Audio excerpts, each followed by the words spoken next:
Bluetooth microphone. Wow! Dual na po siya. Siyempre, mura lang po. Ano daw?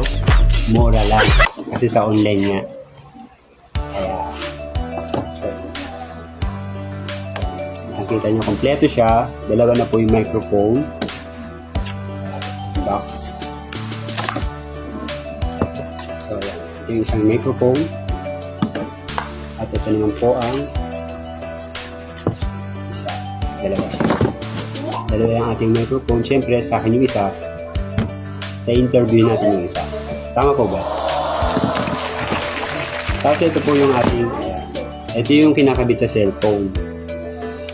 Isasak mo siya sa cellphone mo, then i-connect mo lang siya. Pakikita ko rin naman sa inyo kung paano ito gamitin. I-demo natin. So yun lang, maraming salamat muli sa inyong lahat sa panonood. Sana hindi po kayo magsasawa sumuporta.